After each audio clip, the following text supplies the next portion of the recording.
Assalamualaikum warahmatullahi wabarakatuh. Pada Habibana Jindan, Gus Baha dan semuanya, langsung saja mengikuti daripada apa yang disampaikan Gus Baha, yaitu gerakan Cangkem Elek. Alhamdulillah tempat kita di daerah Bogor khususnya bertempat yang berseberangan dengan beberapa faham yang macam-macam, dan itu mustajab gerakan Cangkem Elek untuk menghadapi mereka ngoten Gus. Terus kula nggih nyuwun ijazah terus mewakili sedaya, dan yang ingkang kami kalih mumpung teng mriki kan ingkang didhawuhaken Gus Bawau fasilitas dinggo fasilitas nyuwun fasilitas ijazah ngrungokke tafsir Jalalain ingkang teng YouTube. Dados nyuwun ijazah ingkang kathah niki. Ambil ijazah yang banyak, fasilitas dari apa yang jadi tadi disebutkan beliau, fasilitas, masyhad dan semuanya. Jadi kita memiliki cara fikir yang enteng, yang enak. Dan mumpung wonten ijazahipun nggih kula suwun ngoten Gus Bang. Ngoten cekap semanten. Assalamualaikum warahmatullahi wabarakatuh.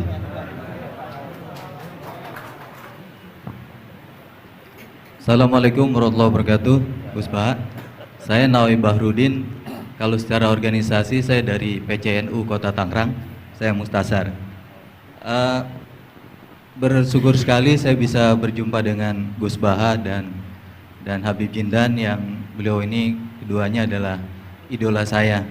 Kalau boleh ngaku, saya ini ngaku sebagai santri kalong virtual via YouTube Gus Baha dan Habib Jindan. Jadi apa namanya, sejak kecil saya ini dididik secara tradisi tasawuf yang agak tersangat keras begitu ya. Kalau saya boleh cerita nih, ada ponakan saya nih Ustaz Samsuri, kami tuh keluarga besar kami tidak ada yang dulu miara TV Gus, televisi nggak ada, bunga bank juga susah gitu, musik itu haram, speaker nih juga haram nih dulu. Nah perkembangannya kemudian sampai semakin besar, ada idola-idola kami yang agak keras begitu melontarkan kritik kepada pemerintah, yang kemudian itu membuat saya galau gitu ya, kenapa ulama-ulama kita bersikap terhadap pemerintah keras memberikan kritik.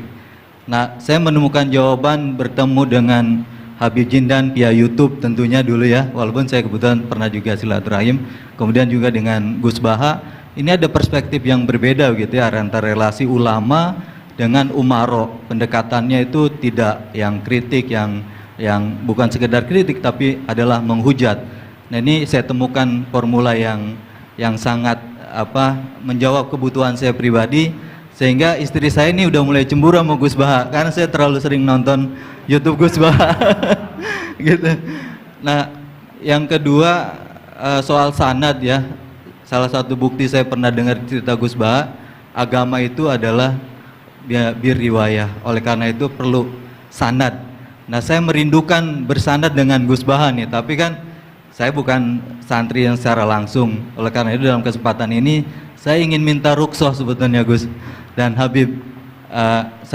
Kami ini kalau boleh mewakili, diakui sebagai murid Gus Baha, bisa bersanad walaupun dalam pertemuan tatap mukanya saat ini aja baru. Mudah-mudahan ke depan bisa dilanjutkan. Terima kasih Gus. Assalamualaikum warahmatullahi wabarakatuh. Nggak apa-apa Ustadz, sahabat aja sekali ketemu Nabi langsung jadi sahabat kok. Baik, Gus Baha barangkali duluan. Kiai Abdurrahman Sahal, Kiai Ustadz Nawawi. Gus yang bagian ngeleng-ngeleng. Iya. Apa saya Gus? Iya. Begini ya, masalah cangkem elek tadi ya. Bakat tuh sampean? Sudah, alhamdulillah sudah bakat. Karena kalau lewat Habib Jindan tidak pantas, beliau biar sempurna saja, tidak usah sanad itu. Jadi begini, dulu ketika Sulhul Hudaybiyah itu kan umat Islam sedikit sekali, terus dipaksa untuk pulang dari Mekah, tidak boleh umroh. Terus sahabat berkomitmen berani mati bela-belain Rasulullah SAW. Ketika berani mati ini digojlok sama orang musyrik. Jangan-jangan setelah kami perang betul, kamu meninggalkan Muhammad. Ini yang omongannya orang musyrik. Abu Bakar, itu semua ulama tahu kalimat itu, cuma tidak usah diterjemah. Umsus bidrollat katanya. Itu adalah Abu Bakar yang ngetikan itu. karena memang ekstrim. Terus kedua, ada orang Bedui itu ngukur seorang nabi itu dengan hal-hal yang kurang baik. Misalnya begini, ya Muhammad, kamu ngeklaim tahu berita langit, coba unta saya yang hilang itu di mana? Katanya tahu berita langit, sekarang tahu nggak unta saya hilang itu di mana? Mobil saya di mana? Begitu juga ketika untanya hamil, bunting itu tanya, Muhammad, kalau kamu nabi katanya tahu berita langit, kamu tahu isinya yang di unta saya ini? Itu ada sahabat yang saking nggak kuatnya demi bela Nabi itu, udah kalau tanya gitu tanya saya terus si tadi orang tadi dibilangin sahabat, nazauta 'alaiha fakanat minha sakhlah. Jadi intinya ini Habib Jintan biar senyum-senyum aja. Jadi intinya kadang ad-difa sama orang-orang gitu mau tidak mau nggak ada pilihan itu. Kalau yang ma'ruf di Quran ya uffil lakum wa lima ta'buduna min dunillah. Jadi ketika Nabi Ibrahim, ini sering saya patah-patah supaya tidak paham semua karena ini sanad kurang baik, tapi kebutuhan itu biasanya yang minta itu yang jenisnya ya seperti ini yang sudah cangkem elek cuma butuh legitimasi gitu. Jadi dia butuh nggak tanggung jawab, dilimpahkan ke saya. Kalau saya kalaupun salah kafaro saya banyak, saya kan ngapalin Quran. Kalau orang itu hafal Quran, inna wa ta'ala la yu'adzibu qalban wa al Quran. Kalau kamu sekali salah, adabnya banyak. Kalau saya punya penawar banyak itu. Jadi faja'alahum judadan tadi. Siapa yang memecahi berhala ini? Kata Ibrahim, ya yang bawa kapak. Kenapa mecahin? Mungkin sentimen dia ingin disembah sendiri katanya. Tanya yang bawa kapak. Kata orang-orang kafir, kamu kan tahu berhala itu tidak bisa ngomong, masa disuruh nanya gitu. Otak kamu di mana? Nggak bisa ngomong, nggak disuruh nanya. Otak kamu di mana? Terus Ibrahim balik. Ya balik ngendikan, balik mengatakan uffil lakum, otak kamu lalu di mana? Kayak ditanya aja tidak bisa jawab kok kamu sembah. Jadi di beberapa kesempatan sahabat belain Nabi sampai gitu. Jadi banyak orang Bedui, orang-orang peradaban, karena Nabi itu memang nyatanya mendapat berita dari langit, mereka terus itu dijadikan alasan, unta saya hilang di mana Muhammad, ini di mana unta saya ini hamil, itu bentuknya kayak apa? Katanya kamu tahu berita langit, masa gini aja enggak tahu? Ya terus tadi saya enggak tahu, sahabatnya mungkin kayak jenengan enggak tahu saya. Terus dia ambil, udah tanya saya aja, nazauta 'alaiha fakanat minka minha sakhlah. Nazauta itu sudah paling anaknya ya, kayak kamu lah, kamu yang nazauta 'alaiha, enggak usah diterjemah nazauta 'alaiha itu, tapi potongan-potongan gini tahu kira nazauta 'alaiha itu kayak, artinya ya memang dalam banyak hal memang nggak bisa dihindari hal-hal seperti itu. Ya tapi tentu yang suasananya ilmiah, bukan hadzun nafsi ya, suasananya yang ilmiah bukan apa? Hadzun nafsi. Karena kadang-kadang memang mau tidak mau kayak ya tadi orang-orang yang menghujat Nabi, orang-orang yang apa itu. Kadang-kadang paling efektif itu ya jawab seperti itu. Ya, jawab seperti itu sudah berapa tadi? 3 kan? Nah, itu bukti bahwa kadang-kadang itu nggak ada pilihan dalam menjelaskan. Ya, nggak ada pilihan dalam menjelaskan. Ya maksudnya seperti itu, tapi tidak tahu saja. Daripada anggawah bibitan kan kasihan, saya aja yang jawab. Nah, terus tadi yang Jalalain rutin sanad saya memang sebetulnya kalau saya boleh milih di mana-mana sanad tuh ngajinya utuh. Saya dulu ngaji Mbah Mun itu mulai Jamul Jawami, Fathul Wahab banyak. Sebagai keluarga Quran, bapak saya itu hafal Quran tuh kayak Fatihah, ma'ruf itu di daerah saya. Tidak ada orang hafal Quran kayak Fatihah kayak bapak saya itu. Makanya tradisi keluarga kami memang Quran. Terus babah kami juga dari ulama Lasem, Habib Jitan pernah rawuh di mbah saya. Kebetulan pondoknya mbah saya namanya juga Al-Fakhriyah. Jadi karena kalau konstruksinya tidak khatam seperti ini namanya ijazah amma. Ijazah amma ya cukup lah buat rame-rame. Tapi secara keilmuan itu masalah karena konstruksinya belum selesai. Makanya tadi saya senang Habib Jitan ketika cerita ada orang ngajar lumak. Usul fikih itu perangkat yang mau tidak mau untuk alat tafsir. Misalnya begini, wa antasma'u bainal ukhtain, tidak boleh mengumpulkan perempuan 2 yang kakak beradik jadi istrinya 1 orang. Itu bainal ukhtain itu min itlaqil ba'di wa iradatil kul, yang dimaksud Allah adalah mengumpulkan 2 orang yang ada hubungan mahram. Coba kalau kita misalnya bikin gerakan kembali ke Quran, berarti yang haram hanya antasma'u bainal ukhtain. Padahal yang haram adalah bainal mar'ah wa ammatiyah wala bainal mar'ah wa khalatiyah wala bainal mar'ah wa jad. Jadi ya pokoknya 2 perempuan yang ada hubungan mahram tidak boleh dikumpulkan dalam satu pernikahan. Bayangkan kalau orang tidak ahli usul fikih kemudian dia mentafsirkan Quran, terus dia hanya pegang wa antasma'u bainal ukhtain. Itu juga anak tiri. Ada aturannya, lafadz yang keluar karena ghalib itu tidak punya makna. Misalnya begini, anak tiri yang nggak boleh dinikahi adalah waroba ibu kumulati fi hujurikum, anak tiri yang serumah. Padahal anak tiri serumah tidak serumah, kalau ibunya sudah kamu kumpulin kan tidak boleh dinikah. Lalu kata fi hujurikum di sini adalah yakhruju makhrujal ghalib. Ya umumnya anak tiri itu serumah, tapi bukan punya ikatan apa? Hukum. Nah, hal seperti itu kan riskan kalau kita tidak mengaji usul fikih, apa kaidah fikih. Misalnya gini, ada ular di dalam, terus kiainya bilang, Jamal ambilkan tongkat ya. Terus kamu karena agak dipanggil namanya, terus gak ngambil tongkat. Oh yang dipanggil Jamal bukan saya. Ini santri geblek dah. Sebenarnya kata manggil itu qaulun nabi li ahadin min ashabi itu qauluhu lil jami'. Yang hal-hal yang baik, yang darurat, siapapun yang bisa melakukan harus melakukan itu meskipun nggak dipanggil. Coba semua wiridan, ya Mu'ad inni uhibbuka fakul dubura kulli sholatin Allahumma a'inni ala dzikrika wa syukrika wa husni ibadatik. Sebagai riwayat fala tada'anna dubura kulli sholat. Terus kamu bilang nama saya ada Mu'ad, berarti tidak kena ijazah itu. Itu harus ada analisis usul fikih. Kalau enggak ya habis kita. Semua wiridan tuh ya Abu Hurairah, ya Mu'ad, ya Aba. Nah, terus kamu, saya ada yang diwaksiati Rasulullah, ada yang diijazahi, ada bisa. Jadi masalah sana tuh maunya kalau sampean orang baik, ya semua kebaikan tuh saya ijazahkan. Ya tapi tentu beda yang ngaji betulan sama yang ngaji begini-begini itu. Ya memang seperti itu, karena kalau ingin jadi ulama konstruksinya memang harus utuh. Karena tadi ada usul fikih, ada kaidah fikih, ada macam-macam kayak tadi wa antasma'u bainal ukhtain. Itu ya zaman Nabi Sugeng sudah nambahi wala bainal mar'ati wa amatiha. Tidak boleh menikahi istri dan budenya atau bulenya. Nah, kenapa Nabi tidak bilang wala bainal mar'ati wa jaddatiha? Kayaknya orang kelainan kalau kepikiran seperti itu. Loh, kalau bule itu masih masuk lah. Ya misalnya istri kamu 17, bulenya 27 kan kok cantik budenya kan masih bisa mikir gitu. Tapi kalau istri kamu 20, mbahnya 80 kok kepikiran itu kan. Sehingga di hadis memang hanya wala bainal mar'ati wa ammatiha, wala bainal mar'ati wa kholatiha. Nabi tidak mengatakan wala bainal mar'ati wa jaddatiha. Kayaknya kalau orang normal tuh tidak kepikiran itu.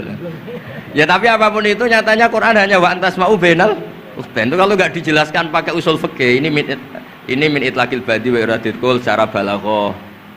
Ya, itu kan tidak bisa. Nah, di sini pentingnya ngaji khatam. Makanya saya suka ngaji Jalalain dengan penjelasan fikih, penjelasan usul fikih, karena supaya orang tuh tahu lah bahwa maknani Quran tadi seperti yang didahulukan Habib Jindan itu.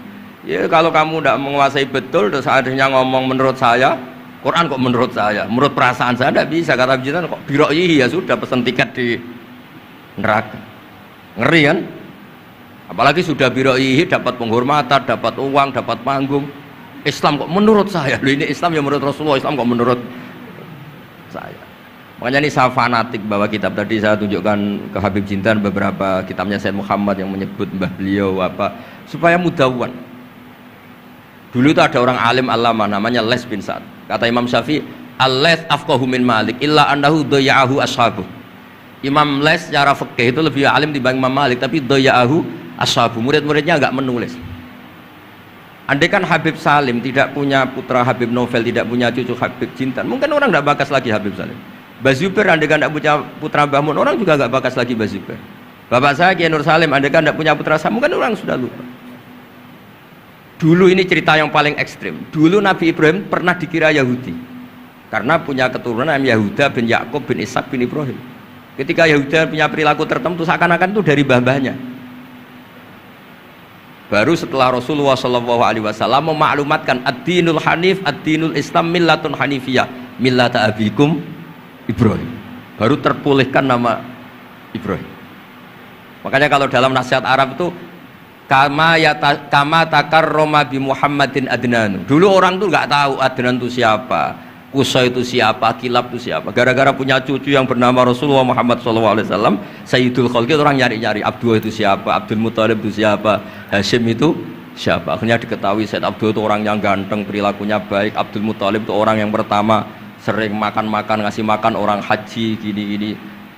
dikatakan Syaibatul Hamdi karena terus orang ini dikatakan wasumi afisul bin Nabi sallallahu alaihi wasallam dzakara wa ta'ala walabba, ini dikatakan kusoi litakosi fi biladi atal kosia, terus dikatakan kilab lika seroti takalubi fil ardi karena orangnya aktif sering berjuang di mana-mana terus. Jadi makanya kalau jenengan punya anak punya cucu didoakan jadi orang baik karena status anda ini tertera cucu-cucu anda. Lho nggih misalnya bapaknya sampean alim terus putune nak domino di situ mabuk-mabuk di situ, itu disatakan makam keramat apa tempat mabuk.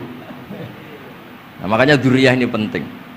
Makanya ketika Allah memberi hadiah pada Rasulullah Muhammad SAW kepada semua nabi, itu yang disebut wa ja'alna dzurriyyatahu humul baqin. Ketika dikatakan kalimat tauhid juga wa ja'alaha kalimatam baqiyatan fi aqibi. Makanya ukuran orang baik itu ya anaknya, cucunya, apa-apanya, karena ini yang meneruskan status kita. Ya jelas ya. Itu kalau anda ini ngaji khatam konstruksi itu tahu. Tapi kalau tidak khatam ya hanya modal qabilna terus. Ya tapi ya gak apa-apa daripada sama sekali. Malah yudraku kullu la yudraku. Nggih kersane disambung Habib Jibril. Mau kersane kula ngringit ikut dengarin ya. Yang kembali ada usaha Habib Sadok aja Habib. Jenengan enggak patut yang itu. Yang sanad saja. Mboten sampun. Mboten sampun. Yang sanad ijazah amal. كما إن صحت لنا الإجازة كما أجازنا سيد الوالد الحبيب نوفل بن سالم بن أحمد بن جندان عن والده الحبيب سالم بن أحمد بن جندان عن شيوخه جميعا عن الوالد الحبيب نوفل عن جد الحبيب علي بن عبد الرحمن الحبشي وكذلك كما أجازنا الجد الحبيب محمد بن علي بن عبد الرحمن عن والده الحبيب علي بن عبد الرحمن الحبشي وكما أجازنا شيخنا ومربينا الإمام الحبيب عمر بن محمد بن سالم بن حفيظ عن شيوخه وكما أجازنا شيخنا الحبيب علي المشهور بن محمد بن سالم بن حفيظ وشيخنا السيد محمد بن علي بن عباس المالكي والحبيب عبد القادر بن أحمد السقاف والحبيب أبي بكر بن علي بن أبي بكر بن علي بن عبد الرحمن المشهور والحبيب زين بن إبراهيم والحبيب سالم بن عبد الله بن عمر الشاطري وأخيه الحبيب حسن جميع مشايخنا فبأسانيدهم إن صحت لنا الإجازة أجزناكم في تعلم والتعليم تذكر التذكير في الدعوة إلى الله تعالى وفي أذكار سادة بني علوي وفي كل ما يقربكم إلى الله إن صحت لنا الإجازة أجازناكم بذلك.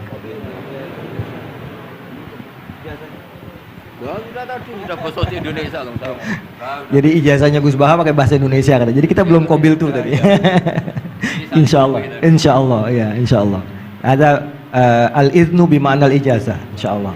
Jadi sudah diizinkan yaitu ijazah cangkem elek tadi dengan ijazahnya pengajian beliau lewat medsos, insyaallah bil izin ya, karena kalau kita mengaji kitab itu tidak perlu ijazah lagi sebetulnya kalau udah qiraatan ala syekh bimana iznuhu wa ijazatuhu insyaallah. Dan sanadnya tadi sudah diberikan juga oleh Habib Jindan dari para guru beliau, dan mudah-mudahan kita beroleh manfaat dan barokah dengan majelis ini, dengan begitu banyaknya ilmu dan ma'rifah yang kita peroleh. Bahkan kita julus mujalasatul alim, ini termasuk juga dalam kebaikan yang kita dapatkan di hari Asyura ini. Dan karena di dalam Asyura itu ada zur aliman, ziarahi orang alim, dan kita sudah melakukan itu dengan ziarahnya dengan Habib Jindan dan Gus Baha. Dan insya Allah mudah-mudahan kita semua pulang ini beroleh banyak gembolan pahala ya, insya Allah ya, gembolan pahala dan ijazah dari kedua beliau insya Allah ya.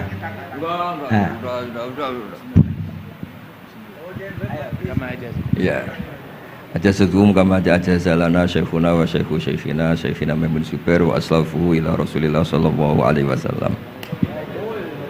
Bilal ijazah wa tasharrafna bikum wa jazakumullah khairan katsiran. Kiai Yusuf Mansur mau ngasih ijazah nggak? Kali, kalau Kiai Yusuf Mansur ngasih duit aja sama kita buat ongkos pulang. Setuju nggak kira-kira? Oh, setuju katanya. Baik, baik. Alhamdulillah majelis kita berjalan begitu lancar, mudah, tidak ada gangguan kendala dan semuanya pasti karena barokah para masyayikh kita, para ulama-ulama aslafun saleh yang telah meridhoi dan ridho dengan majelis kita ini. Kita doakan guru-guru kita yang ada di depan ini, beliau-beliau semoga selalu diberikan sehat, panjang umur dalam doa, dalam memberikan manfaat dan ilmunya kepada kita semua, dan menjadikan kita semua yang ada di majelis ini juga selalu menjadi tullabul ilm yang istiqomah, yang selalu meneruskan, insya Allah kita teruskan kepada generasi penerus kita, anak-anak cucu kita dalam tradisi keilmuan ahlu sunnah wal jamaah yang insya Allah akan selalu eksis di bumi Nusantara ini. Amin ya rabbal alamin. Saya sebagai moderator mohon maaf jika ada kalimat yang keliru dan salah. Kita akhiri dengan membaca subhanakallahumma wa bihamdika asyhadu an la ilaha illa anta astaghfiruka wa atubu ilaik. Dan sebelumnya ada pemberian cindera mata oleh Yayasan Fakhriyah kepada Gus Baha dari Habib Jindan.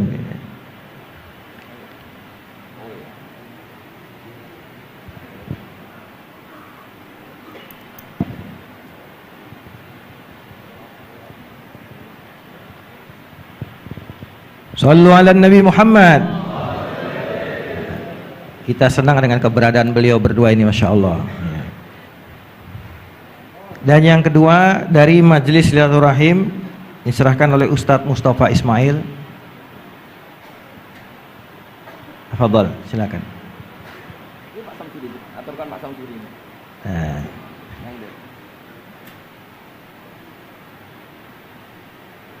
Ini plakat nih banyak ini. Nanti Gus Baha di rumahnya banyak plakat ini. Mudah-mudahan lemarinya ada Gus ya buat banyak.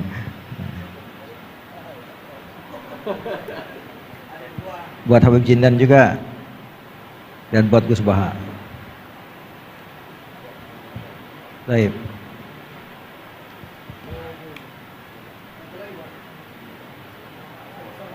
Ustaz, ya.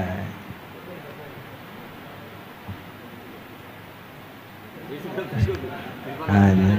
Saking girangnya sama Gus Baha sampai lupa plakatnya mesti kasih. Salaman duluan, plakatnya belum. Baik. Baik, alhamdulillah, alhamdulillah. Alhamdulillah kita tutup majelis kita dan sekali lagi kami mohon maaf atas segala kesalahan dan kekurangan. Adanallahu wa iyyakum ajmain.